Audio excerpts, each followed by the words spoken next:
वयो यत्र त्रिसर्गो मृषा धाम्ना स्वेन सदा निरस्तकुहकं सत्यं परं धीमहि सृष्टिस्थित्यप्ययेहा नीतिर्षितमो बन्धमोक्षाश्च यस्मात् अस्य श्रीब्रह्मरुद्र प्रभृतिसुरनरद्वीषशत्वात्मकस्य विष्णोर्व्यस्ताः समस्ताः सकलगुणनिधिः सर्वदोषव्यपे पूर्णानन्दो अव्ययो यो गुरुरपि परमः चिन्तये तं महान्तम्। ಈಗ ದಶಮೋಧ್ಯಾಯः ನಿಶಮ್ಯ ಭೀಷ್ಮೋಕ್ತಮಥಾಚ್ಯುತೋಕ್ತಂ ಪ್ರವೃತ್ತ ವಿಜ್ಞಾನ ವಿಧೂತ ವಿಭ್ರಮಃ ಶಶಾಸಗಾಮಿಂದ್ರ ವಿವಾಚಿತಾಶ್ರಯಃ ತಾಮನುಜಾನುವರ್ತಿತಃ ನಿಶಮ್ಯ ಭೀಷ್ಮೋಕ್ತಂ ಅಥ ಅಚ್ಯುತೋದಿತಂ ಪ್ರವೃತ್ತ ವಿಜ್ಞಾನ ವಿಧೂತ ವಿಭ್ರಮಃ ಶಶಾಸ ಗಾಂ ಇಂದ್ರಃ ಇವ ಅಜಿತಾಶ್ರಯಃ ಪ್ರಣಿಧ್ಯುಪಾತ್ತಾಂ ಅನುಜಾನುವರ್ತಿತಃ. ನಿಶಮ್ಯ ಭೀಷ್ಮರ ಉಪದೇಶವನ್ನು ಮಾಡಿದರು. ಅದೆಲ್ಲ ಅಲ್ಲಿ ಬಂದಿದ್ದು ವಿಸ್ತಾರವಾಗಿ ಸಂಕ್ಷೇಪವಾಗಿ ಹೇಳಿದ ಮೇಲೆ ನಿಶಮ್ಯ ಕೇಳಿ. ಏನು ಕೇಳಿ? ಭೀಷ್ಮೋಕ್ತಂ ನಿಶಮ್ಯ, ಭೀಷ್ಮರು ಹೇಳಿದ್ದನ್ನು ಕೇಳಿ. ತಥಾ ಅಚ್ಯುತೋದಿತಂ, ಕೃಷ್ಣ ಹೇಳಿದ್ದನ್ನು ಕೇಳಿ. ಕೃಷ್ಣ ಹೊರಗಿದ್ದ ಹೇಳಿದ್ದು ಮತ್ತು ಒಳಗಿಂದ ಭೀಷ್ಮ ಪ್ರವೃತ್ತ ವಿಜ್ಞಾನ ವಿಧೂತ ವಿಭ್ರಮಃ ಪ್ರವೃತ್ತ ವಿಜ್ಞಾನ ವಿಧೂತ ವಿಭ್ರಮಃ. ಪ್ರವೃತ್ತ ವಿಜ್ಞಾನ, ತನ್ನ ವಿಶೇಷವಾದ ಜ್ಞಾನ ಬಂದಿದ್ದರಿಂದ ವಿಧೂತ ವಿಭ್ರಮಃ, ವಿಭ್ರಮ ತನ್ನ ದೊಡ್ಡ ಭ್ರಮೆಯನ್ನು ವಿಧೂತ ಕಳ್ಕೊಂಡ. ಗೊತ್ತಾಯ್ತಾ? ಬೆಳಕಿಗೆ ಬಂದಂಥ ತತ್ವಜ್ಞಾನದಿಂದಾಗಿ ತನಗಿದ್ದ ಏನು ಭ್ರಮೆ ಇದು, ಹೊಂದುಗಳನ್ನು ಕೊಂದೆ, ಭಾರಿ ಪಾಪ ಬಂತು ಅಂಥೇಳಿ ಅಂದ್ಕೊಂಡು ಅದೆಲ್ಲ ಹೊರಟೋಯ್ತು. ಶಶಾಸ ಗಾಂ, ಶಗಾಂ ಭೂಮಿಯನ್ನು ಶಶಾಸ ಶಾಸನ ಮಾಡಿದ, ಆಳಿದ ಅಂತ. ಭೂಮಿಯನ್ನು ಪಾಲಿಸಿದ. ಹೇಗೆ? ಇವ ಇಂದ್ರನಂತೆ ಪಾಲಿಸಿದ. ಆತ ಇಂದ್ರನಾಗಿದ್ದ ಒಂದು ಕಾಲ. ಯಮ ಒಮ್ಮೆ ಇಂದ್ರನಾಗಿದ್ದರಿಂದ ಇಂದ್ರೈವ ಅಥವಾ ಈ ಇಂದ್ರೈವ, ಇಂದ್ರನಂತೆ ಪಾಲಿಸಿದ. ಅದು ಸ್ವಾತಂತ್ರ್ಯನ ಅಲ್ಲ, ಅಜಿತಾಶ್ರಯ. ಅಜಿತ ಶ್ರೀರಕ್ಷಟಾಕ್ಷ ಬಲವತಿ ಅಜಿತಂ ನಮಾಮಿ, ಮೂರರ್ಥ. ಅಜಿತ ಅಂದರೆ ಸಮುದ್ರ ಅವತಾರ ಮಾಡಿದ ರೂಪ. ಇನ್ನು ರಾಮ ಅಂತ ಹೆಸರು, ಕೃಷ್ಣನಿಗೂ ಅಜಿತ ಅಂತ ಹೆಸರು. ಎಲ್ಲಿ ಬಂದಿದೆ ಅಜಿತ ಅಂತೇಳಿ? ವಿಷ್ಣು ಸಹಸ್ರನಾಮದಲ್ಲಿದೆ. ಜೊತೆಗೆ ಇನ್ನೆಲ್ಲಿದೆ? ಧ್ಯಾಯೇತ್ ಹರಿನ್ಮಣಿಹಂ ಜಗದೇಕವಂಚಂ ಸೌಂದರ್ಯ ಸಾರ ಬರಿಶಂಖವರಾಭಯಾನಿ ಅಜಿತಂ ಸರಸಂಚ ಭೀಷ್ಮಿ ಸತ್ಯಾಸಮೇತಮಖಿಲ ಪ್ರದ ಬಿಂದಿರಾಜ. ಕೃಷ್ಣ ಇದ್ದಾನಲ್ಲ, ಕೃಷ್ಣನ ಆಶ್ರಯವನ್ನು ಹೊಂದಿದವನಾಗಿ ನಡೆದ. ಪ್ರಣಿಧಿ ಉಪಾತ್ತಂ ಅನುಜಾನಿವರ್ತಿ, ಪ್ರಣಿಧ್ಯುಪಾತ್ತಂ ಅನುಜಾನುವರ್ತಿ, ಅನುಜರು ಭೀಮಾದಿಗಳಿಂದ ಅನುವರ್ತಿತ, ಅನುಸರಿಸಲ್ಪಟ್ಟವನಾಗಿ ಆಳಿದ. ಪ್ರಣಿಧಿ ಉಪಾತ್ತಾಂ, ಪ್ರಣಿಧಿಗಳ ಮೇಲೆ ಒಪ್ಪಿಸಿದ ಅಂತ ಬಂತು. ಅದಕ್ಕೆ ಅರ್ಥ ಹೇಳ್ತಾರೆ. ಅದು ಹೊಸ ಪದಾರ್ಥದಿಂದ ಹೇಳ್ತಾರೆ. ಅಮಾತ್ಯೋ ಮಂತ್ರಿಣೋ ದೂತಾಃ ಶ್ರೇಣಯಶ್ಚ ಪುರೋಹಿತಾಃ ಪುರಂ ಜನಪದಂಚೇತಿ ಸಪ್ತ ಪ್ರಣಿಧಯ ಸ್ಮೃತಾಃ ಇತಿ ಬ್ರಾಹ್ಮೆ. ಪ್ರಣಿಧಿಯಿಂದ ಕೂಡಿದವನಾಗಿ. ಪ್ರಣಿಧಿ ಶಬ್ದಕ್ಕೆ ಇಷ್ಟ ಅರ್ಥ. ಅಮಾತ್ಯಾಃ ಅಮಾತ್ಯರು, ಮಂತ್ರಿಣಃ ಮಂತ್ರಿಗಳು, ದೂತಾಃ ರಾಯಭಾರಿಗಳು. ದೂತರು ಅಂದರೆ ಇವರಲ್ಲ, ರಾಯಭಾರಿಗಳು. ಶ್ರೇಣಯ ಶ್ರೇಣಿಗಳು ಒಂದು ಗುಂಪು. ಪುರೋಹಿತಾಃ ಪುರೋಹಿತರು. ಪುರಂ ಅಂದರೆ ಕ್ಯಾಪಿಟಲ್, ಜನಪದ ಅಂದರೆ ದೇಶ. ಇತಿ ಸಪ್ತ ಪ್ರಣಿಧಯ ಸ್ಮೃತಾಃ ಇತಿ ಬ್ರಾಹ್ಮೆ. ಇಷ್ಟಿದ್ರೆ ಚಕ್ರವರ್ತಿ ಅಂತ, ಫುಲ್ ಫ್ಲೆಜ್ಡ್ ಚಕ್ರವರ್ತಿ. ಅದು ಯಾವ್ದು ಬಿಸ್ಸಾದ್ರೂ ಕೂಡ ಏನಲ್ಲ, ಪೂರ್ಣತೆ ಬಂದಾಗಲೇ ಅದಿಲ್ಲ. ಫುಲ್ ಕ್ಯಾಬಿನೆಟ್, ಫುಲ್ ಇದು ಅಂತ ಹೇಳ್ತೀವಲ್ಲ, ಹಾಗೆ ಯಾವುದರ ಲೋಪ ಇಲ್ಲದಂತೆ ಕೂಡಿ ಒಳ್ಳೆ ತಾಜೆ ಆಡಿದ. ಅಲ್ಲಿ ಅಶ್ರೂಯಂತಾಶಿಷಸ್ಸಂತ್ಯಾ ತತ್ರ ತತ್ರ ದ್ವಿಜೇರಿತಾಃ ನಾನುರೂಪಾನುರೂಪಾಶ್ಚ ನಿರ್ಗುಣಸ್ಯ ಗುಣಾತ್ಮನಃ ಪಾಲನಾನುಗ್ರಹ ಜಯಾನ್ ಗೌಣೆ ಅಂಡೇ ಸಂಸ್ಥಿತೋ ಹರಿಃ ಕರೋತ್ಯಸೋ ಬಹಿಃ ಸಂಸ್ಥೋ ನ ಕರೋತೀವ ನಿರ್ಗುಣಃ ಇತಿ ಪದ್ಮೇ. ಏನಿತ್ತು ಅಂದರೆ ಅಶ್ರೂಯಂತ ಆಶಿಷಃ ಸತ್ಯಾಹ ತತ್ರ ತತ್ರ ದ್ವಿಜೈರಿತ. ಎಲ್ಲ ಬ್ರಾಹ್ಮಣರುಗಳೆಲ್ಲ ಏನು ಮಾಡ್ತಾಯಿದ್ರು? ಜಯತಿ ಹರಿದ ಚಿಂತ್ಯ ಹೇಳಿದಾಗೆ ದೇವರು ವಿಶೇಷವಾದ ರೀತಿಯಲ್ಲಿ ಸ್ತೋತ್ರಗಳೆಲ್ಲ ಮಾಡ್ತಾ ಇದ್ರು. ನಾ ಅನುರೂಪ ಅನುರೂಪಾಶ್ಚ, ಕೆಲವು ಅನುರೂಪ ಅಲ್ಲ, ಕೆಲವು ಅನುರೂಪ ಅನಿಸುತ್ತೆ, ಕೆಲವು ಸರಿ ಇತ್ತು, ಕೆಲವು ತಪ್ಪಿತ್ತು ಅಂತ. ತಪ್ಪಲ್ಲ, ಕೆಲವು ಅನುರೂಪ ಅಂದರೆ ಅವ್ರು ತಿಳಿದಾಗ ಸರಿಯಾಗೇ ಇತ್ತು, ಕೆಲವು ಸರಿ ಇರಲಿಲ್ಲ, ಅದು ಭಾರಿ ದೊಡ್ಡವರು ಕಡಿಮೆ ಮಾಡಿ ಹೇಳ್ತಿದ್ದಾರೆ, ಅನುರೂಪವಾಗಲಿಲ್ಲ. ದೇವರು ಪೂರ್ತಿ ವರ್ಣನೆ ಮಾಡೋಕ್ಕಾಗೋದಿಲ್ಲ, ಆದ್ದರಿಂದ ಸ್ವಲ್ಪ ಮಟ್ಟಿಗೆ ಅನುರೂಪ. ಪೂರ್ತಿ ತಗೊಂಡ್ರೆ ಅನರೂಪ, ದೇವರು ವಾಚ್ಯ ಅವಾಚ್ಯ ಅಂತ ಹೇಳ್ತೇವಲ್ಲ ಹಾಗೆ. ಅಂಥ ಒಂದು ದೇವರ ಸ್ತುತಿಗಳನ್ನು ಮಾಡ್ತಾ ಇದ್ರು. ಯಾತಕ್ಕೆ ಅಂದರೆ ನಿರ್ಗುಣಸ್ಯ ಮಹಾತ್ಮನಃ, ಪರಮಾತ್ಮರ ನಿರ್ಗುಣ, ಇವರೆಲ್ಲ ಗುಣಯುಕ್ತರು. ಗುಣಯುಕ್ತರಾದವರು ನಿರ್ಗುಣ ಸ್ತೋತ್ರ ಮಾಡಿದ್ರೆ ಏನಾಗುತ್ತೆ, ನ್ಯಾಚುರಲಿ ಪೂರ್ತಿ ನ್ಯಾಯ ಸಲ್ಲಿಸೋಕ್ಕಾಗೋದಿಲ್ಲ. ಆ ದೃಷ್ಟಿಯಲ್ಲಿ ನಡೀತು. ಅಂದರೆ ಪರಮಾತ್ಮನ ಸ್ತೋತ್ರ ನಡಿಬೇಕು, ಹೊರತು ಇಬ್ಬರು ಸ್ತೋತ್ರ ನಡಿಬಾರದು ಯಾವಾಗ ಕೂಡ. ಯಶಸ್ವಿಯಾದಂಥ ಯಾವುದೇ ಕಾರ್ಯಕ್ರಮದಲ್ಲಿ ಯಾರು ಸ್ತೋತ್ರ ನಡಿಬೇಕು, ದೇವ್ರ ಸ್ತೋತ್ರ ನಡಿಬೇಕು, ಗುರುಗಳ ಸ್ತೋತ್ರ ಯಾವ್ದು ನಡಿಬೇಕು ಹೊರತು ವೈಯಕ್ತಿಕವಾದ ಸ್ತೋತ್ರ ಆಗಬಾರ್ದು. ಧರ್ಮರಾಜ ಚಕ್ರವರ್ತಿ, ಆತನು ಯಾವುದಕ್ಕೆ ಅವಕಾಶ ಕೊಟ್ಟಿಲ್ಲ, ತನ್ನ ಸ್ತುತಿಗೆ ಅದಕ್ಕೆಲ್ಲ ಅವಕಾಶ ಕೊಟ್ಟು ಮಧ್ಯಭಾಗದಲ್ಲಿ ತಿರ್ತಾರೆ, ಒಂದು ಕೆಲಸ ಮಾಡ್ಕೊಂಡು ಹೋಗ್ಬಿಡ್ತಾರೆ ಅಷ್ಟೇ. ಅವರು ಉಳಿದೆಲ್ಲ ಏನು ನಡೀತಿರ್ಬೇಕು, ಸತತ ನಡೀಬೇಕಾದ ಏನಲ್ಲಿ ಭಗವಂತನ ಗುಣಗಾನ ನಡಿಬೇಕು. ಅದಕ್ಕೋಸ್ಕರವೇ ಅಶ್ರೂಯಂತ ಆಶಿಷಃ ಸತ್ಯಾಹ ತತ್ರ ತತ್ರ ದ್ವಿಜೈರಿತ. ದ್ವಿಜರು ಅಂತ ಹೇಳಿದರೆ ಬರೀ ಬ್ರಾಹ್ಮಣರಂತ ಆಗೋದಿಲ್ಲ, ಬ್ರಾಹ್ಮಣ ಕ್ಷತ್ರಿಯ ವೈಶ್ಯ 3 ಜನಕ್ಕೆ ಏನಂತ ಹೆಸರು, ದ್ವಿಜರು ಅಂತಾರೆ. ಅವರಿಂದ ನಡೆಯಲ್ಪಟ್ಟ ಅಂತ ಈರಿತ ಅಂದರೆ ಹೇಳಲ್ಪಟ್ಟ, ಇದರಿಂದ ಹೇಳಲ್ಪಟ್ಟಂತಹ. ನಾನುರೂಪಾನುರೂಪಾಶ್ಚ ನಿರ್ಗುಣಸ್ಯ ಮಹಾತ್ಮನಃ ಪಾಲನ ಅನುಗ್ರಹ ಜಯಾನ್ ಗೌಣೆ ಅಂಡೇ ಸಂಸ್ಥಿತೋ ಹರಿಃ ಕರೋತಿ ಅಸೌ ಬಹಿಃ ಸಂಸ್ಥೋ ನ ಕರೋತಿ ಇವ ನಿರ್ಗುಣ. ದೇವರು ನಿರ್ಗುಣ ಅಂತ ಯಾತಕ್ಕೆ ಕರೆದರು ಅಂದರೆ ಹಿಂದೆ ಬೇಕಾದಷ್ಟು ಹೇಳಿದ್ದಾರೆ, ಇನ್ನೊಂದು ಕಾರಣ ಹೇಳ್ತಾರೆ. ಪಾಲನ ಅನುಗ್ರಹ ಜಯಾನ್, ಪ್ರಜೆಗಳ ಪಾಲನೆ ಮಾಡೋದು, ಅನುಗ್ರಹ ಮಾಡೋದು, ಜಯ ತಂದುಕೊಡೋದು, ಇವೆಲ್ಲ ಏನಿವು. ಗೌಣೆ ಅಂಡೇ ಸಂಸ್ಥಿತೋ ಹರಿ. ಗೌಣ ಅಂಡ ಅಂದ್ರೇನು, ಪ್ರಾಕೃತವಾದ ಅಂಡ. ತ್ರಿಗುಣಗಳು ಕೂಡ ಬ್ರಹ್ಮಾಂಡದಲ್ಲಿ ನೆನೆಸಿ ಪರಮಾತ್ಮ ಏನು ಮಾಡ್ತಾನೆ, ವಿಷ್ಣು ಮಾಡ್ತಾನೆ. ಅದೇ ಹೇಳ್ತಾರೆ, ಬಹಿಸ್ಸಂಸ್ಥೋ ನ ಕರೋತೀವ. ಬ್ರಹ್ಮಾಂಡದ ಒಳಗಿದ್ದು ಹಾಗೆ ಮಾಡ್ತಾನೆ, ಬ್ರಹ್ಮಾಂಡದ ಹೊರಗಿದ್ದು ಇದಕ್ಕೆ ಲೇಪನೇ ಇಲ್ಲ. ನಾ ಕರೋತೀವ, ಇಲ್ಲಿ ಮಾಡಿದಾಗ ಇಲ್ಲಿ ಮಾಡದೇ ಇಲ್ಲ. ಅದು ನಿರ್ಗುಣ. ಸಗುಣ ರೂಪದಿಂದ ನಿರ್ಗುಣ ರೂಪದಿಂದ ಅಂದರೆ ಅವರು ತಿಳ್ಕೊಂಡು ಸಗುಣ ನಿರ್ಗುಣ ಅಲ್ಲ, ಅಪ್ರಾಕೃತರಾಗಿ ಹೊರಗಿದ್ದು ಬಿಟ್ಟಿದ್ದಾರೆ ಪರಮಾತ್ಮ. ಪ್ರಾಕೃತನಂತೆ ಕಾಣಿಸ್ಕೊಡ್ತಾ ಏನು ಮಾಡ್ತಾರೆ, ಬ್ರಹ್ಮಾಂಡ ಒಳಗಿದ್ದು ಪಾಲನೆ ಮಾಡಿ ಪ್ರಾಕೃತನಂತೆ, ಪ್ರಾಕೃತನಾಗಿ ಅಲ್ಲ. ಇಲ್ಲಿದ್ದವ್ರಿಗೆ ಹಾಕಿ ಕಾಣಿಸ್ತಾರೆ ಪರಮಾತ್ಮ ಸಗುಣನಾಗಿ ನಿರ್ಗುಣನಾಗಿ. ಅದಕ್ಕೆ ಇನ್ನೊಂದು ಅರ್ಥ ಹೇಳಿಬಿಟ್ಟಿದ್ದಾರೆ. ಅಪ್ರಾಕೃತ ಗುಣ ಸಂಪೂರ್ಣ ಗುಣಪೂರ್ಣನಾಗಿ ಮತ್ತು ಪ್ರಾಕೃತ ಗುಣ ವರ್ಜಿತರಾಗಿ ಪರಮಾತ್ಮ ಇರೋದಕ್ಕೆ ನಿರ್ಗುಣ ಮತ್ತು ಸಗುಣ ಅಂತ 2 ಹೆಸರು ಇದೆ. ಇದರ ದೇವರ ಗುಣಗಳೆಲ್ಲ ಹೊರಗೆ ಕಾಣಿಸೋಕ್ಕೆ ಸಾಧ್ಯ ಇಲ್ಲ, ಹೊರಗೆ ನೋಡೋಕ್ಕೆ ಬರೋದಿಲ್ಲ. ಆದರೆ ಇವ್ರ ಪಾಲಿಗೆ ಏನದು ಬಿಯಾಂಡ್ ಗುಣಗಳಾದರೆ ನೋಡೋಕ್ಕಾಗೋದಿಲ್ಲ. ಸ್ವಲ್ಪ ದೂರ ಆದ್ಮೇಲೆ ಕಣ್ಣಿಗೆ ಕಾಣಿಸೋದಿಲ್ಲ ಅಂತಲ್ಲ ಹಾಗೆ. ಇನ್ನು ಬ್ರಹ್ಮಾಂಡದೊಳಗೆ ಕೂಡ ದೇವತೆಗಳು ಅಂಥವರೆಲ್ಲ ನೋಡ್ತಾ ಇದ್ದಾರೆ. ಅದಕ್ಕೆ ನಿರ್ಗುಣ ಸಗುಣ ಅಂತ 2 ಕರೀತಾರೆ. ಅದಕ್ಕೆ ಅರ್ಥ ಇಲ್ಲೊಂದು ಅರ್ಥ ಇದೆ, ಹೊಸ ಅರ್ಥ. ಅಲ್ಲಿ ಹೇಳಿದ ಅರ್ಥ ಏನೋ ಪ್ರಾಕೃತ ಗುಣ ವರ್ಜಿತ ಅಂತ ಅಲ್ಲಿ. ಇಲ್ಲಿ ಕಾಣೋ ಮಟ್ಟಿಗೆ ಕಾಣದೇ ಇರೋದ ಮಟ್ಟಿಗೆ, ಕಾಣದೇ ಇರೋದೆಲ್ಲ ನಿರ್ಗುಣ ಇದ್ದಾಗೆ, ಕಂಡಿದ್ದೆಲ್ಲ ಏನದು ಸಗುಣ ಇದ್ದಾಗ. ಅದಕ್ಕೆ ಕರೋತಿ ಅಸೌ ಬಹಿಸ್ಸಂಸ್ಥಃ ನ ಕರೋತಿ ಇವ ನಿರ್ಗುಣ. ಕರೋತಿ ನ ಕರೋತಿ, ಕರ್ತ ಅಕರ್ತ ಅಂತ ಕರೆಯೋದಿಲ್ಲ. ಕರ್ತನ ಹೌದು, ಅಕರ್ತನ ಹೌದು, ಸಗುಣ ಹೌದು, ನಿರ್ಗುಣನೂ ಹೌದು. ಈ ರೀತಿಯಲ್ಲಿ ಪರಮಾತ್ಮ ಮಾಡ್ತಾ ಇದ್ದಾನೆ. ಅಥವಾ ನಾನು ರೂಪ ಅನುರೂಪಾಶ್ಚ, ಆದ್ದರಿಂದನೇ ಅನುರೂಪನೂ ಹೌದು, ಅನನುರೂಪನೂ ಹೌದು. ನವ ಸವೈ ಕಿಲಾಯಂ ಪುರುಷ ಪುರಾತನೋ ಯಯೇ. ಒಂದು ₹1,00,000 ಚೆಕ್ಕನ್ನು ಒಂದು ₹10,000 ಚೆಕ್ಕನ್ನು ಓದಿದ್ರೆ ಏನಾಗುತ್ತೆ, ಅಲ್ಲಿಗೆ ಓದಕ್ಕೆ ಬರೋದಿಲ್ಲ ಇವರಿಗೆ ಪಾಪ. ಹೆಚ್ಚು ದೊಡ್ಡದು ಅಂತ ಗೊತ್ತಿದೆ, 10,000 ಅಂತ ಹೇಳ್ತಾರೆ. ಅದೇ ರೀತಿ ಕೆಲವನ್ನ ಕಡಿಮೆ ಇದ್ದರೆ ಹೆಚ್ಚು ಹೇಳ್ತಾರೆ, ತಪ್ಪು ಓದ್ತಾರೆ. ಹೆಚ್ಚಿನ ಕಡಿಮೆ ಹೇಳಿದ್ರು ತಪ್ಪೆ, ಹೇಳಿದ್ರು ತಪ್ಪೆ. ಗುಣಾತೀತನಾದ ಪರಮಾತ್ಮನನ್ನು ಕಲ್ಪನೆ ಮಾಡ್ಕೋಬೇಕಾದ್ರೆ ಆತ ಗುಣಪೂರ್ಣವಾದಂಥ ಪ್ರಕೃತಿಯಿಂದ ಕೂಡಿಕೊಂಡು ಇಲ್ಲಿ ಬ್ರಹ್ಮಾಂಡ ಎಲ್ಲ ಮಾಡ್ತಾ ಇದ್ದಾನೆ. ಒಳಗೆ ತಾನಾಗಿ ಹೇಗಿದ್ದಾನೆ, ಗುಣಾತೀತನಾಗಿದ್ದ. ಗುಣಾತೀತನಾಗಿ ಜೈಲೊಳಗೆ ಕೈದಿ ಅಲ್ಲದೆ ಓಡಾಡ್ತಾರಲ್ಲ ಹಾಗೆ. ಜೈಲೊಳಗೆ ಹೋಗಾಗಿದ್ದು ಹೌದು, ಕೈದಿ ಅಲ್ಲ ಹೌದು. ಕೈದಿ ಅಲ್ಲ, ಯಾಕೆ ಅಪರಾಧಿನೇ ಅಲ್ಲ, ಬಡಿಯ ಅವನು.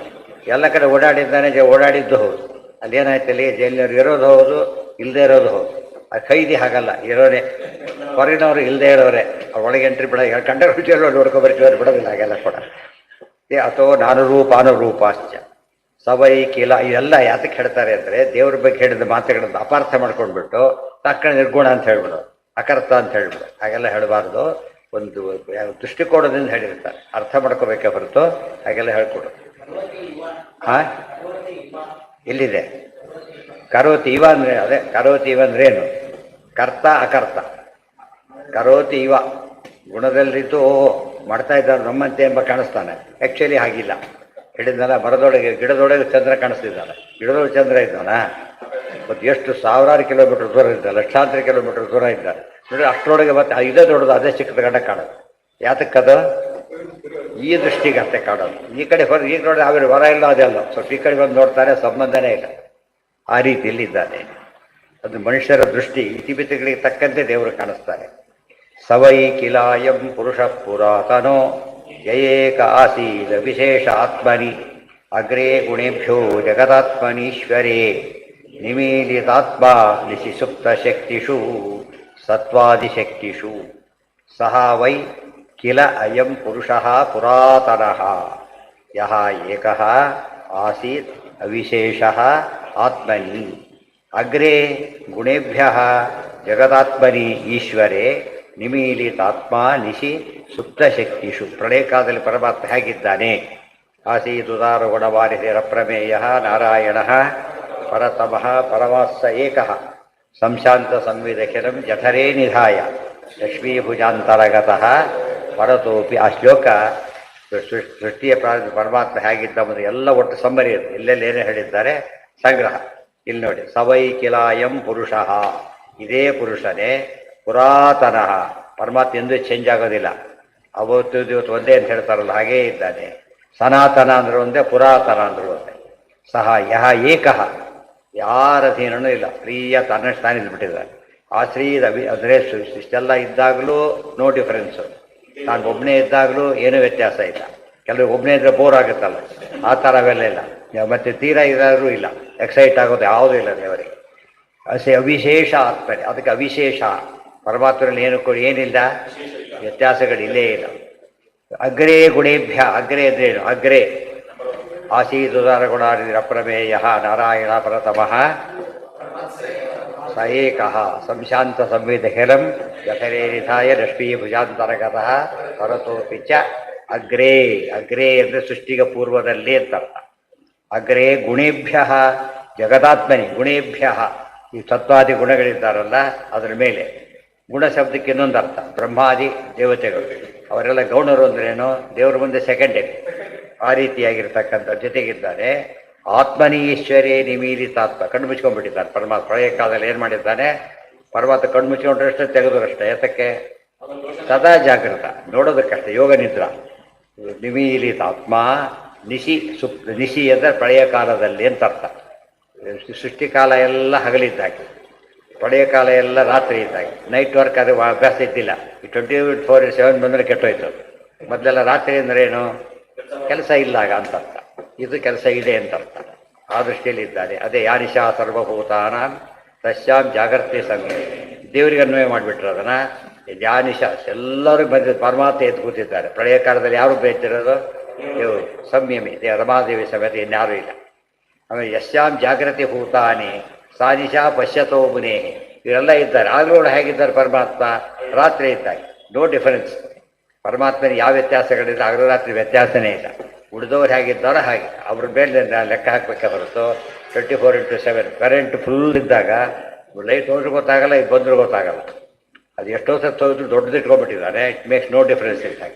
ದೇವರಲ್ಲಿ ಯಾವ ವ್ಯತ್ಯಾಸವೂ ಕಾಣ್ತಾ ಇಲ್ಲ. ಈ ಮಾತು ಎಲ್ಲಿ ಬಂದು 8ನೇ ಅಧ್ಯಾಯದಲ್ಲಿ ಬಂದಿದೆ, ಗೊತ್ತಾಯ್ತಾ? 8ನೇ ಅಧ್ಯಾಯದ ಗೀತದಲ್ಲಿ ಏನು ಹೇಳಿದ್ದಾರೆ? ಅಹರಾಗಮೆ, ಹಗಲು ಬರ್ತಲಕ್ಕೆ ಸೃಷ್ಟಿ ಮಾಡ್ತಾನೆ. ರಾತ್ರಿ ಆಗಮೆ, ರಾತ್ರಿ ಬರ್ತಲಕ್ಕೆ ಎಲ್ಲ ಲೀನ ಮಾಡ್ತಾನೆ. ಅದು ವಿವರಣೆ. ಅದು ಎಲ್ಲ ಒಂದೇ ರೀತಿ ಟ್ಯಾಲಿ ಆಗ್ತಾ ಹೋಗುತ್ತೆ.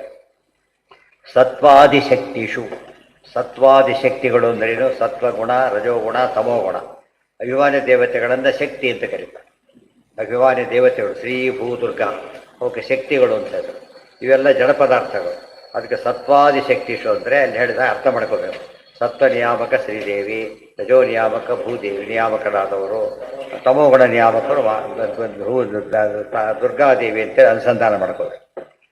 ಸಯೇವ ಭೂಯೋ ನಿಜವೀರ್ಯ ಚೋದಿತಾಂ ಸಜೀವ ಸ್ವಜೀವ ಮಾಯಾಂ ಪ್ರಕೃತಿಂ ಶಿಸೃಕ್ಷತೀಂ ಅನಾಮರೂಪಾತ್ಮನಿ ರೂಪನಾಮನಿ ವಿಧಿತ್ ಸಮಾನೋ ಅನುಸಸಾರ ಶಾಸ್ತ್ರೀಕೃತೇ. ಮುಂದೇನಾಯಿತು ಅಂದರೆ ಸಯೇವ ಭೂಯ ನಿಜವೀರ್ಯ ಚೋದಿತಾಂ. ಸ್ವಜೀವ ಮಾಯಾಂ ಪ್ರಕೃತಿಂ ಶಿಸೃಕ್ಷತೀಂ ಅನಾಮ ರೂಪಾತ್ಮನಿ ರೂಪನಾಮನಿ ವಿಜಿತ್ಸಮಾನೋ ಅನುಸಸಾರ ಶಾಸ್ತ್ರೀಕೃತೆ.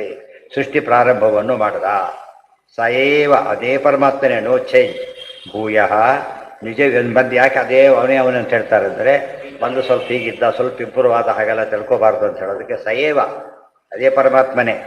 ನಿಜ ವೀರ್ಯ ಚೋದಿತ, ನಿಜ ವೀರ್ಯ ಅಂತ ತನ್ನ ಸಾಮರ್ಥ್ಯ, ನಿಜ ವೀರ್ಯ ಅಂತೀವಲ್ಲ ಅಲ್ಲಿ, ಶೋಧಿತ ಪ್ರೇರಿತಳಾದಂತಹ ಜೀವಮಾಯಾಮ್ ಸ್ವಜೀವಮಾಯಾಮ್. ಇವೆಲ್ಲ ಗೀತೆ ಓದಿದಾಗ ಎಲ್ಲ ಟ್ಯಾಲಿ ಆಗುತ್ತೆ. ಎಲ್ಲಿ ಬಂದಿದೆ ಹೇಳಿ? 7ನೇ ಅಧ್ಯಾಯ ಪ್ರಾರಂಭದಲ್ಲೇ ಅಪರೇಯಂ, ಇದಿಷ್ಟು ಜಡ ಪ್ರಕೃತಿ. ಇನ್ನೊಂದು ಇದೆ ಜೀವಭೂತ ಮಹಾಬಾಹು. ಜೀವಭೂತ ಅಂದರೆ ಮಹಾಲಕ್ಷ್ಮಿ ಅಂತ ಜಡ ಪ್ರಕೃತಿ ಇದೆ. ಜೀವಭೂತ ಅಂದ್ರೇನು? ಚೈತನ್ಯ ಪ್ರಕೃತಿ. ಚೈತನ್ಯ ಪ್ರಕೃತಿ ಅಂದ್ರೇನು? ಚೇತನ ಪ್ರಕೃತಿ ಮಹಾಲಕ್ಷ್ಮಿ ಅಂತ ಅದೆಲ್ಲ ಹೇಳ್ತಾರೆ ಇಲ್ಲೇನೆ. ಪ್ರಕೃತಿಂ ಸ್ವಜೀವ ಮಾಯಾಂ ಪ್ರಕೃತಿಂ, ಬರೀ ಪ್ರಕೃತಿ ಮೇಲೆ ಜಡ ಪದಾರ್ಥ ಆಗ್ತಾ ಇತ್ತು. ಹಾಗಲ್ಲ, ಇಡೀ ಪ್ರಕೃತಿ ಅಭಿಮಾನ ದೇವತೆಯಾದ ಮಹಾಲಕ್ಷ್ಮಿ ಅದೇನು ಮಾಡಿದ? ಶಿಸೃಕ್ಷತೀಂ, ಸೃಷ್ಟಿ ಮಾಡಕ್ಕೆ ಕೊಟ್ಟಿದ್ದ. ಜಡಕ್ಕೆ ಇಚ್ಛೆ ಇದೆಯಾ? ಇಲ್ಲ. ಅದಕ್ಕೆ ಜೀವಮಾಯಾಮ್ ಅಂತ ಕರೀತಾರೆ. ಜೀವರು ಮಾಯ ಅಂತ ಅರ್ಥ ಅಲ್ಲ ಅದಕ್ಕೆ. ಮಾಯಾ ಜಡಮಾಯ, ಜೀವಮಾಯ ಅಂದರೆ ಚೇತನ ಮಾಯ, ಅಷ್ಟೇ ವ್ಯತ್ಯಾಸ. ಅನಾಮ ರೂಪಾತ್ಮನಿ ರೂಪನಾಮನಿ, ಅನಾಮ ರೂಪಾತ್ಮನಿ, ಅನಾಮ ಅರೂಪ. ಅನಾಮ ಅಂದರೆ ಹೆಸರಿಲ್ಲ, ಅರೂಪ ಅಂದರೆ ರೂಪ ಇಲ್ಲ. ಅಂದರೆ ನಿರಾಕಾರ ಅಂತ ಅಲ್ಲ, ನಾಮ ಇಲ್ಲ ಅಂತ ಅಲ್ಲ. ಪರಮಾತ್ಮನಿ ನಾಮ ಇಲ್ಲ ಅಂದರೆ ಯಾವ ಹೆಸರು ದೇವರು ಪೂರ್ತಿ ಹೇಳೋದೇ ಇಲ್ಲ. ಯಾವ ಹೆಸರು ಹೇಳಿದ್ರು ಕೂಡ ಇನ್ನೂ ಏನಾಯ್ತದು? ಇನ್ನೂ ಕಡಿಮೆನೆ. ಯಾವ ರೂಪ ಹೇಳಿದ್ರು ಕೂಡ ಬಿಯಾಂಡ್ ಅವರ್ ಕನ್ಸೆಪ್ಷನ್. ಅದೇನಾಯ್ತಲ್ಲಿ ಅದು? ಅದಕ್ಕೆ ಇದಕ್ಕೆ ಅರೂಪ, ನಿರಾಕಾರ ಅಂತ ಅರ್ಥ ಅಲ್ಲ, ನಾಮರಹಿತ ಅವಾಚ್ಯ ಅಂತ ಅರ್ಥ ಅಲ್ಲ. ಸಾಕಲ್ಲೇನ ಅನಾಮ ಮತ್ತು ಅಪ್ರಾಕೃತ ಆಕಾರ. ಆತ್ಮನಿ ಸ್ವರೂಪ ದೇವರದ್ದು. ಅನಾಮ ರೂಪಗಳೆಲ್ಲ ಪರಮಾತ್ಮನ ಸ್ವರೂಪನೇ ಹೊರತು ಯಾವುದೋ ಒಂದು ಕಾಲಕ್ಕೆ ತಂದಿದ್ದಲ್ಲ. ರೂಪನಾಮನೇ ವಿಧಿಸುಹು. ಇನ್ನು ರೂಪಗಳನ್ನು ಇವರು ಪುರುಷ ರೂಪ, ವರಹ ರೂಪ, ಮತ್ಸ್ಯ ಅಂತ ಕರಿಬೇಕು. ಅದರ ಕರೀಲಿಕ್ಕೋಸ್ಕರವಾಗಿ ವಿಧಿತ್ಸಮಾನ ಅನುಸಸಾರ ಶಾಸ್ತ್ರೀಕೃತೆ. ಸೃಷ್ಟಿಯನ್ನು ಮುಂದುವರಿಸ್ತಾ ಇದ್ದಾನೆ. ಡೀಟೇಲ್ಸ್ ಇದೆ. ಶ್ರೀ ಭೂ ದುರ್ಗಾ ಇತಿ ಯಾತಿನ್ನ ಜೀವಮಾಯ ಮಹಾತ್ಮನಃ. ನೋಡಿ, ಇದು ಜೀವಮಾಯ ಅಂದರೆ ಇದು ಶ್ರೀ ಭೂ ದುರ್ಗಾ. ಯಾತಕ್ಕೆ ಮೂರು ಹೇಳಿದರು ಅಂದರೆ ಸಾತ್ವಿಕ ಜೀವಮಾಯ, ರಾಜಸ ಜೀವಮಾಯ, ತಾಮಸ ಜೀವಮಾಯ. ಆತ್ಮಮಾಯ ಯದಿಚ್ಛಾ ಸ್ಯಾತ್ ಗುಣಮಾಯ ಜಡಾತ್ಮಿಕ. ಆತ್ಮಮಾಯ ಅಂತ ಎಲ್ಲಿ ಹೇಳ್ತಾ, ಆತ್ಮಮಾಯ ಅಂದರೆ ಜೀವಮಾಯ, ಅದು ಮಹಾಲಕ್ಷ್ಮಿ. ಯಾವುದು ಜಡ ಹೇಳ್ತಾರೋ ಜಡಾತ್ಮಿಕ. ಬರೀ ಗುಣ ಹೇಳಿಬಿಟ್ರೆ ಜಡ, ಜೀವ ಹೇಳಿದರೆ ಅದು ಮಹಾಲಕ್ಷ್ಮಿ. ಇಷ್ಟೇ ಪ್ರಕೃತಿ ಶಬ್ದಕ್ಕೆ ಎರಡು ಅರ್ಥ ಇದೆ. ಚೇತನ ಪ್ರಕೃತಿ ಅಂತ ಅರ್ಥ, ಜಡ ಪ್ರಕೃತಿನೂ ಅರ್ಥ. ಎಲ್ಲಿ ಚೈತನ್ಯಮಯ ಅಂತಾರೋ ಅದು ಮಹಾಲಕ್ಷ್ಮಿ, ಎಲ್ಲಿ ಬರೀ ಜಡ ವಸ್ತು ಅಂತ ಕರೀತಾರೋ ಅದು ಇದು ಯಾವುದು? ಬರೀ ಜಡ ಪ್ರಕೃತಿ. ಈ ವ್ಯತ್ಯಾಸ ಇದೆ. ಇತಿ ಇವೆಲ್ಲ ಗೀತಾ ಭಾಷೆಗೆ ಉಪಯೋಗ ಆಗುವ ಮಾತುಗಳು. ಅಪ್ರಸಿದ್ಧೇ ತದ್ಗುಣಾನಾಂ ಅನಾಮಾಸೌ ಪ್ರಕೀರ್ತಿತಃ ಅಪ್ರಾಕೃತತ್ವಾತ್ ರೂಪಸ್ಯಾಪಿ ಅರೂಪೋ ಅಸೌ ದೀರ್ಯತೆ ಇತಿ ವಾಸುದೇವಾತ್ಮೆ. ವಾಸುದೇವ ಅಧ್ಯಾತ್ಮೆ, ವಾಸುದೇವ ಅಧ್ಯಾತ್ಮ ಅಂತ ಒಂದು ಗ್ರಂಥ ಕೋಟ್ ಮಾಡಿ ಹೇಳ್ತಾರೆ. ಅಪ್ರಸಿದ್ಧೇ ತದ್ಗುಣಾನಾಂ ಅನಾಮ ಅಸೌ ಪ್ರಕೀರ್ತಿತ. ಅವರ ಗುಣಗಳು ಎಲ್ಲೂ ಕೂಡ ಅಪ್ರಾಕೃತವಾದ್ದರಿಂದ ನಮ್ಮ ಅನುಭವ ಬರದೇ ಇಲ್ಲ. ಅದಕ್ಕೇನಂತ ಕರೀತಾರೆ? ಅವನು ಅನಾಮ ಅಂತ ಕರೀತಾರೆ. ಅಪ್ರಾಕೃತತ್ವ ರೂಪತ್ವ, ಅಪ್ರಾಕೃತತ್ವ ರೂಪಸ್ಯ, ಅವನ ರೂಪ ಅಪ್ರಾಕೃತವಾದ್ದರಿಂದ ಅರೂಪ ಅಂತ ಕರೀತಾರೆ.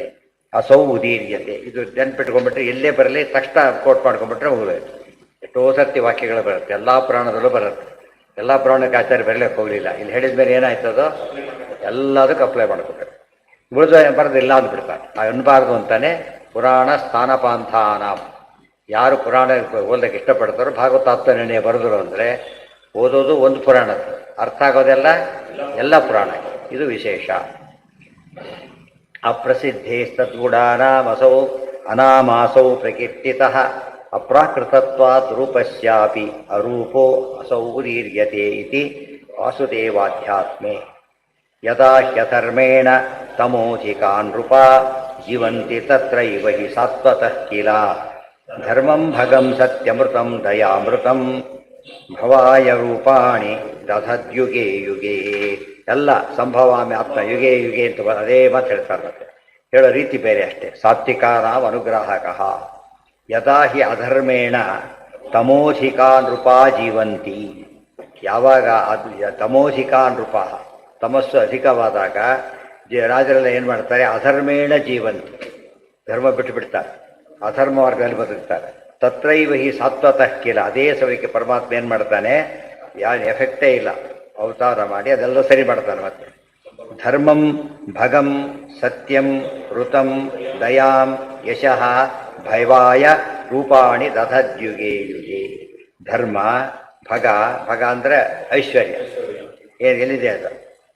ಐಶ್ವರ್ಯ ಅಂತ ಬಂದಿದೆ. ಐಶ್ವರ್ಯಸ್ಯ ಸಮಗ್ರಸ್ಯ ವೀರ್ಯಸ್ಯ ಯಶಸ್ಸಿಯ ಜ್ಞಾನ ವಿಜ್ಞಾನಯೋಶ್ಚೈವ ಷಣ್ಣಾಂ ಭಗ ಇತೀರಣ. ಇದಕ್ಕೆ ಭಗ ಅಂತಾರೆ.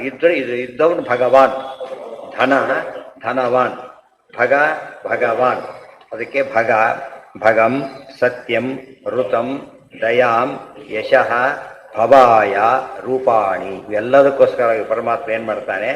ಯುಗೆ ಯುಗೆ ತದ, ಇವನ್ನೆಲ್ಲ ಇಟ್ಕೊಂಡೇ ಅವತಾರವನ್ನು ಮಾಡ್ತಾನೆ. ಯುಗೆ ಯುಗೆ ಸಂಭವಾಮಿ ಯುಗೆ ಯುಗೆ, ಸೇಮ್ ಮಾತು. ಯುಗೆ ಯುಗಕ್ಕೆ ಪ್ರತಿಯುಗ ಅಂತ ಅರ್ಥ ಅಲ್ಲ, ಆಯಾ ಕಾಲಕ್ಕೆ ಅಂತ. ಯಾವ ಕಾಲಕ್ಕೆ ತಾನೇ ಬರಬೇಕು ಆ ಕಾಲಕ್ಕೆ ಬರ್ತಾನೆ. ಕಲಿಯುಗದಲ್ಲಿ ಭಾರಿ ಬರಬೇಕು ಅಂದ್ರೆ ಬರೋ ಕಾರಣ ಇಲ್ಲ. Very simple. ಕಲಿಯುಗದಲ್ಲಿ ಆಗಷ್ಟು ಅನ್ಯಾಯ ಬೇರೆ ಆ ಕಡೆ ಆಗೋದಿಲ್ಲ. ಆದರೆ ದೇವರ ಅವತಾರ ಮಾಡಬೇಕಾಗಿಲ್ಲ. ಯಾತಕ್ಕೆ?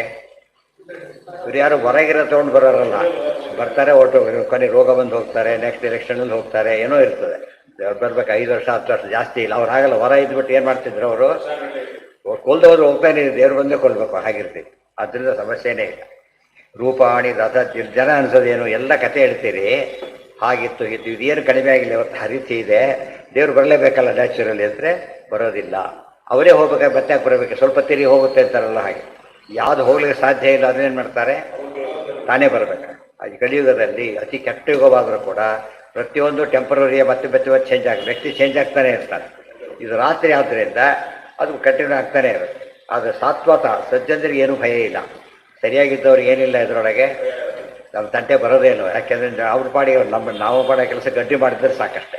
ಅವ್ರನ್ನ ಕಾಮೆಂಟ್ ಮಾಡಿದ್ರೆ ಬಿಡೋದಿಲ್ಲ, ಅವ್ರು ತಕ್ಷಣ ಅಗೇನೆಸ್ಟ್ ಮಾಡ್ತಾರೆ. ಏನಾದ್ರು ಮಾಡ್ಕೊಂಡು ನಮ್ಮ ಪಾಡಿಗೆ ನಾವಿರ್ತೀವಿ ಅಂದರೆ ಬರೋದಿಲ್ಲ. ನಾವು ಎಲ್ಲಿವರೆಗೂ ನಮ್ಗೆ ಶಕ್ತಿ ಇರುತ್ತೋ ಅಷ್ಟು ಮಾಡ್ಬೋದು, ಉಳಿದಂತೆ ಇಗ್ನೋರ್ ಮಾಡಬೇಕೇ ಹೊರತು ಏನೋ ಮಾಡ್ತೇವೆ ಅಂತ ಮಾಡೋಕ್ಕೆ ಹೋಗಬಾರ್ದು. ಸಾತ್ವಿಕಾನಾಂ ಅನುಗ್ರಾಹಕಃ, ಸಾತ್ವಿಕಾನಾಂ ಅನುಗ್ರಾಹಕಃ, ಸಾತ್ವಿಕರ ಅನುಗ್ರಾಹಕನಾಗೇ ಇರ್ತಾನೆ ಪರಮಾತ್ಮ.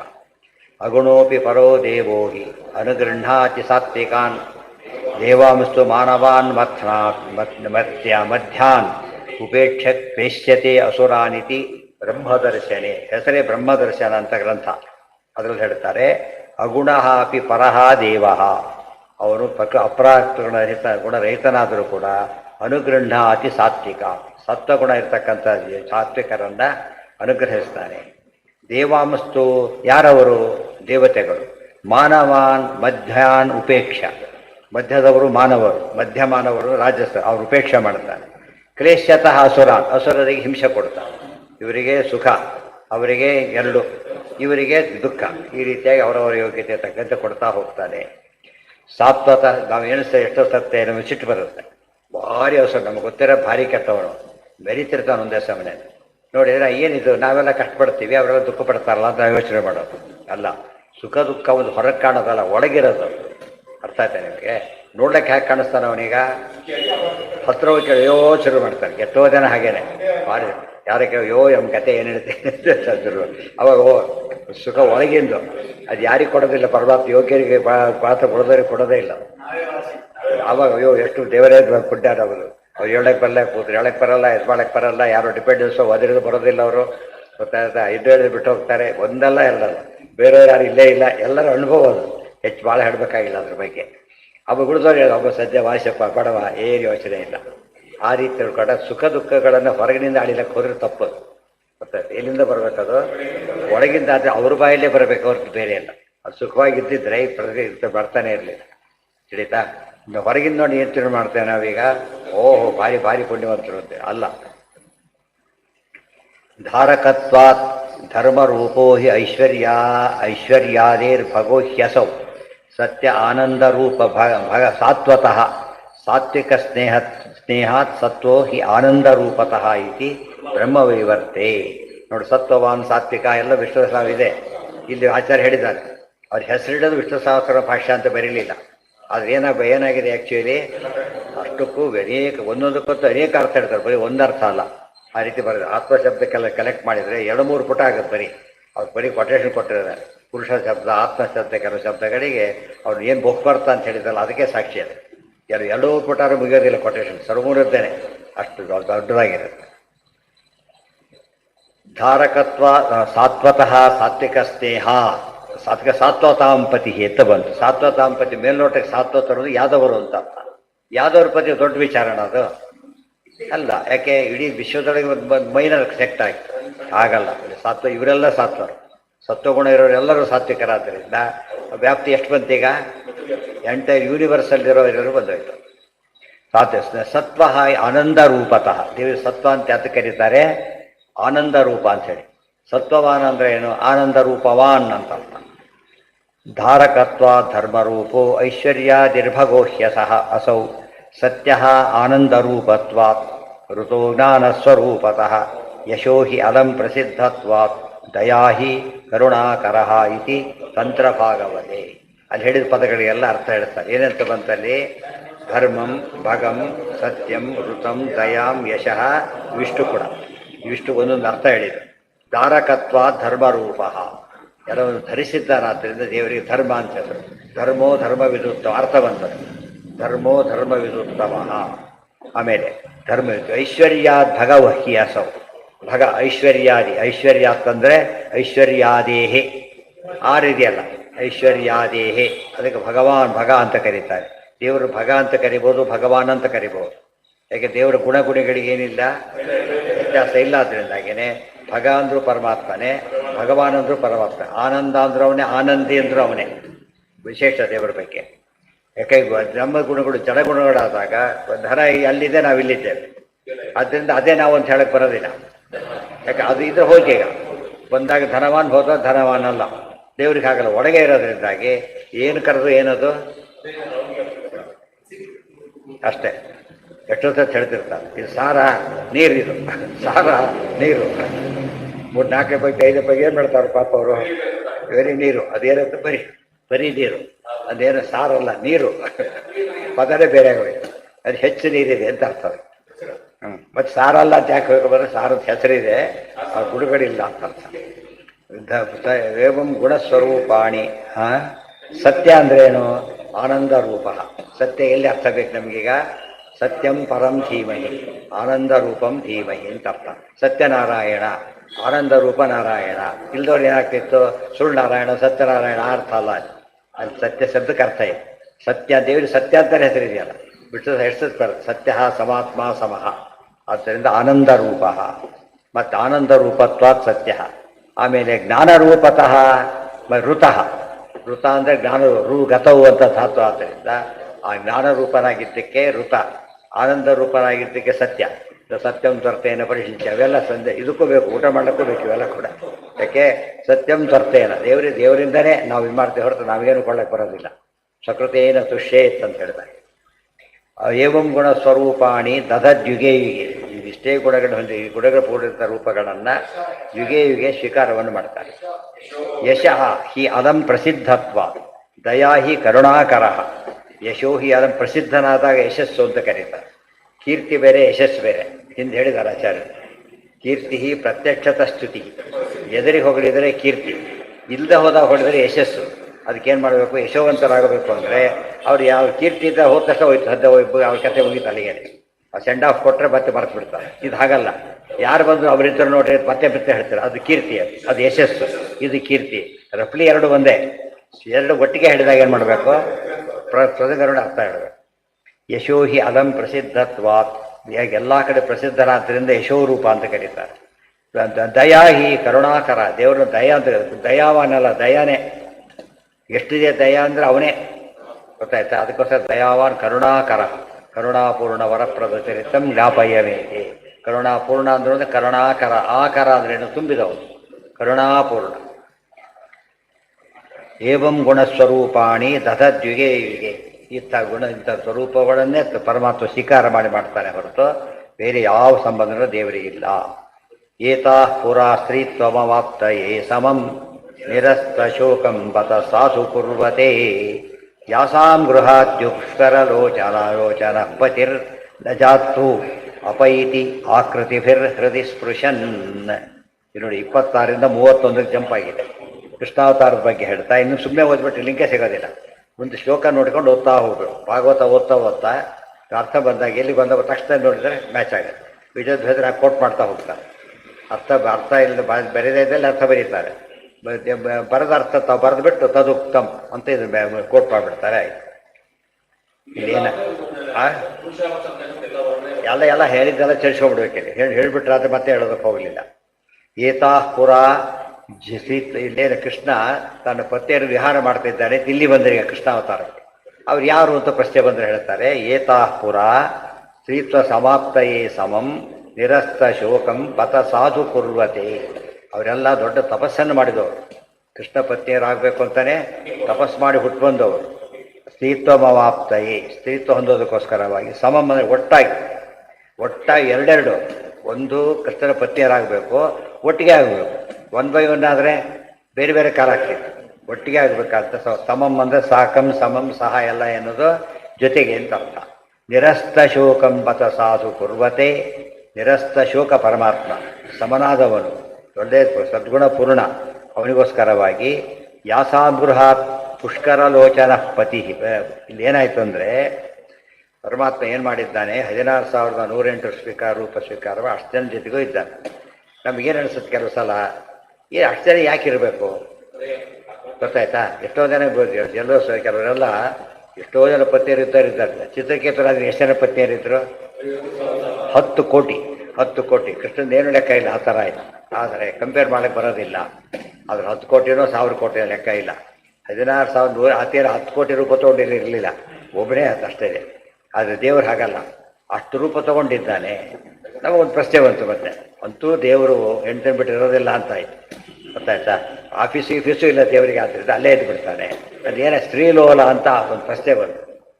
ಅದು ಉತ್ತರ ಕೊಡ್ತಾರೆ, ಸ್ತ್ರೀಲೋಲ ಅಲ್ಲ. ಯಾತಕ್ಕೆ? ಅವ್ರು ತಪಸ್ಸು ಹಾಗೆ ಮಾಡಿದ್ದಾರೆ, ಜೊತೆಗಿರ್ಬೇಕು ಇವರು ಅಂತೇಳಿ. ಅರ್ಥ ಆಯ್ತಾ? ಅದಕ್ಕೆ ಮಾಡಿದ್ದಾರೆ ಹೊರತು ಏನಲ್ಲ ಅದು. ಕೆಲವರು ಇರ್ತಾರೆ ಗೋಡಗೆ ಬರೀ ಟೂರ ಮನುಷ್ಯ, ಮನೆಯಲ್ಲೇ ಇರೋದಿಲ್ಲ. ಏನು ಗ್ರಹಚಾರ ಅದು, ಅವ್ರು ವರ್ಕ್ ಜಾಬೇ ಅದು. ಗೊತ್ತಾ? ಜಾಬ್ ಕೊಟ್ಟಿರೋದು ಏನು ಮೇಲೆ ಎಕ್ಸಿಕ್ಯೂಟಿವ್ ಜಾಬ್ ಮೇಲೆ ಕುತ್ಕೊಂಡು ಎಕ್ಸಿಕ್ಯೂಟಿವ್ ಜಾಬ್ ಆಗುತ್ತಾ, ಓಡಾಡ್ತಾ ಇರ್ತಾರೆ. ಆದ್ದರಿಂದ ಇವು ಜಾಬ್ ನೇಚರ್ ಹೇಗೋ ತಪಸ್ಸು ಹಾಗೆ ಮಾಡಿದ್ದಾರೆ, ಅದಕ್ಕೆ ಅನುಗ್ರಹ ಮಾಡ್ತಾನೆ. ಇಲ್ಲ ಅಷ್ಟು ರೂಪ ತೊಗೊಂಡಿರ್ಬೇಕಾಗಿದ್ದಿಲ್ಲ. ಬರೀ ಮದುವೆ ಆಗೋಂತ ಕೇಳಿದರೆ ಮದುವೆ ಆಗಿಬಿಟ್ರೆ ಹೋಗ್ತೀವಿ. ಯಾವಾಗಲೂ ಇರ್ಬೇಕಂತಿಲ್ಲ, ಆ ರೀತಿ ಕೇಳ್ಬಿಟ್ಟಿದ್ದಾರೆ ಅವರು, ಯಾವಾಗಲೂ ಇರ್ಬೇಕು ನಾವು ಅಂತೇಳಿ. ಅದಕ್ಕೆ ಪರಮಾತ್ಮ ಏನು ಮಾಡ್ದ, ಅದಕ್ಕೆ ಹಾಗಿದ್ದ ನೋಡಿ. ಯಾಸಾಂ ಗೃಹಾತ್ ಪುಷ್ಕರ ಲೋಚನ ಪತಿ. ಯಾವ ಸ್ತ್ರೀಯರ ಮನೆಯಿಂದ ಪುಷ್ಕರ ಲೋಚನ, ಪುಂಡರೀಕಾಕ್ಷ, ಪುಷ್ಕರ ಕಮಲ, ಲೋಚನ ಅಕ್ಷ ಕೃಷ್ಣ ನಜಾತು ಅಪೈತಿ, ಹೊರಗೆ ಬರೋದೇ ಇಲ್ಲ. 16,108 ಮನೆಗಳಿಂದ ಹೊರಗೆ ರಮಾದೇವಿ ಅವ್ರ ಯೋಚನೆ ಆಗಿ ಇರೋದೇ ಹಾಗೆ. ಪುಣ್ಯ ಸತ್ಯವ ಮಹಾಲಕ್ಷ್ಮಿ ಆದ್ದರಿಂದ ಇರೋದೇ ಹಾಗೆ. ಆದ್ದರಿಂದ ಬಿಟ್ಟು ಬರಲಿಲ್ಲ, ಬಿಟ್ಟು ಬಂದರೂ ಪ್ರಶ್ನೆ ಬರಲಿಲ್ಲ. ಉಳಿದವರು ಜಾಂಬವತಿ ಮೊದಲಾದವರು ಇದ್ದಾರಲ್ಲ, ಮತ್ತು ಇವರೆಲ್ಲ ಇದ್ದಾರಲ್ಲ, ಇವರಿಗೆಲ್ಲ ಏನು ಅಂತ ಹೇಳಿದ್ರು 116,106 8 ಮಾಡಬಾರದು. ಅವರಲ್ಲಿ ಏನು ಬಯಸಿದ್ದಾರೆ ಅವರು? ಕೆಟ್ಟ ವ್ಯಕ್ತಿ ಯಾವಾಗಲೂ ಇರಬೇಕು ಅಂಥೇಳಿ. ಆದ್ದರಿಂದ ಏನಾಯ್ತು ಅಲ್ಲಿಗೆ ಸರಿ ಹೋಯ್ತು. ಅವತ್ತು ಅಷ್ಟು ರೂಪ ತೊಗೊಂಡು ಅಷ್ಟು ಜೊತೆಗಿರ್ಲಿಕ್ಕೆ ಕಾರಣ ಅದೇನೆ. ಮತ್ತು ಹೊರಗೆ ಹೋಗದೇ ಇರೋದೊಂದು, ಅಷ್ಟು ರೂಪ ತೊಗೊಂಡಿರೋದೊಂದು, ಎಷ್ಟಾಯ್ತು ಅಲ್ಲಿಗೆ? ಆ ಪ್ರಶ್ನೆ ಬಂತು. ಅದು ಯಾತಕ್ಕೆ ಕೃಷ್ಣ ಅಪೇಕ್ಷೆ ಇರ್ಬೋದಲ್ಲ ಅಂತ ಯೋಚನೆ ಮಾಡಕ್ಕೆ ಹೋಗಬೇಡಿ. ಅವರೆಲ್ಲ ಗಂಡಸರು ಮೂಲತಃ. ಅಪೇಕ್ಷೆ ಇಲ್ಲಿಂದ ಬರೋದು, ಸ್ವರೂಪ ಗೊತ್ತಿಲ್ಲದವರು ಬರುತ್ತೆ. ಕೃಷ್ಣ ಸರ್ವಜ್ಞ, ತನ್ನ ಕೂಡ ತಪಸ್ಸು ಮಾಡಿದ್ದಕ್ಕೆ ಬಂದಿರೋದು. ಆದ್ದರಿಂದ ಅವ್ರ ನಿಮಿಷ ತನಗೆ ಗೊತ್ತಿದೆ. ಆದ್ದರಿಂದ ಏನು ಮಾಡ್ದ, ಅಗ್ನಿಪುತ್ರ ಮಹಾತ್ಮಾನಃ ತಪಸಾ ಸ್ತ್ರೀತ್ವಮಾಪಿರೇ ಭರ್ತಾರಂಚ ಜಗದ್ಯೋನಿಂ ವಾಸುದೇವ ಮಜಂ ವಿಭುಂ ಇತಿ ಮಹಾಕೌರ್ಮೆ. ಅಗ್ನಿಪುತ್ರ ಮಹಾತ್ಮಾನಃ ತಪಸಾ ಸ್ತ್ರೀತ್ವಮಾಪಿರೇ. ಅವರೆಲ್ಲ ಗಂಡಸರವರು, ಅಗ್ನಿದೇವರ ಮಕ್ಕಳು, ಮಹಾತ್ಮರು, ಒಳ್ಳೆಯವರವರು. ತಪಸ್ಸು ಮಾಡಿ ಸ್ತ್ರೀಯರಾದ. ಭರ್ತಾರಂಚ ಜಗದ್ಯೋನಿಂ, ತಪಸ್ಸು 2, ಸ್ತ್ರೀಯರಾಗಬೇಕು ಪಾರ್ಟ್ ಎ, ಕೃಷ್ಣಪತಿಯರಾಗಬೇಕು ಪಾರ್ಟ್ ಬಿ. ಅದರೊಳಗೆ ಮತ್ತೆ ABCDಗಳು ಏನಂತ, ಯಾವಾಗಲಿರಬೇಕು, ಬಿಟ್ಟು ಹೋಗಬಾರ್ದು, 106 ಕಂಡೀಷನ್ಸು. ಆ ರೀತಿ ಹೊರ ಕೇಳಿದ್ದಕ್ಕೆ ವಾಸುದೇವಂ ಮಜಂ ವಿಭುಂ ಇತಿ, ವಾಸುದೇವ ಪದ ಹೇಳಿದ್ದಕ್ಕೆ ಕೃಷ್ಣಾವತಾರದಲ್ಲೇ ಆಗಬೇಕು. ಅದು ಕೂಡ ರಾಮಾವತಾರದಲ್ಲಿ ಬೇರೆ ರೂಪದಲ್ಲಲ್ಲ, ಕೃಷ್ಣಾವತಾರಕ್ಕೆ ಮಾತ್ರ. ಗೊತ್ತಾಯ್ತಾ? ವಿಭುಂ ಇತಿ ಮಹಾಕೌರ್ಮೆ, ಮಹಾಕೂರ್ಮ ಪುರಾಣದಲ್ಲಿ ಹೇಳಿದ್ದಾರೆ. ಅಜಾತ ಶತ್ರು ಕೃತನಾಂ ಅಲ್ಲಿಗೆ ನಾಳೆ ದಿವಸ ಮುಂದಿನ ಪಾಠ. ಈ ವಾಕ್ಯ ಓದಿದ್ದಾರೆ ಏನು ಮಾಡಿಬಿಡ್ತಾರೆ, ಎಷ್ಟೋ ಜನ ಹೇಳ್ಬೇಕಾದ್ರೆ ತಪ್ಪು ಹೇಳಿಬಿಡ್ತಾರೆ. ಏನಂತ, ಗೋಪಿಕಾಸ್ತ್ರೀಯರೆಲ್ಲ ಅಗ್ನಿಪುತ್ರರು ಅಂತ ಹೇಳಿ. ಗೋಪಿಕಾಸ್ತ್ರೀ ಅಗ್ನಿಪುತ್ರರಲ್ಲ, ಯಾರು ಇವರು. ಸರಿಯಾಗಿ ಗಮನಿಸ್ತಾರೆ. ಅದು ಈ ಭಾಗ ಓದ್ತಾ ಹೋಗ್ಬಿಟ್ರೆ ಸಂಶಯ ಬಂದ್ಬಿಡುತ್ತೆ. ಬರೀ ಅಪ್ಸರಿಯರು ಅವರು, ಅಗ್ನಿಪುತ್ರರಲ್ಲ ಅವರು. ಇವರು ಅಗ್ನಿಪುತ್ರರು ಅಪ್ಸರಿಯರಾಗಿ ತಪಸ್ ಮಾಡಿ ಪತ್ನಿಯರಾದರು. ಬರೀ ಅಪ್ಸರಿಯರು ಅಂತ ಹೇಳ್ಬಿಟ್ರೆ ತಪ್ಪಾಗುತ್ತಾಗ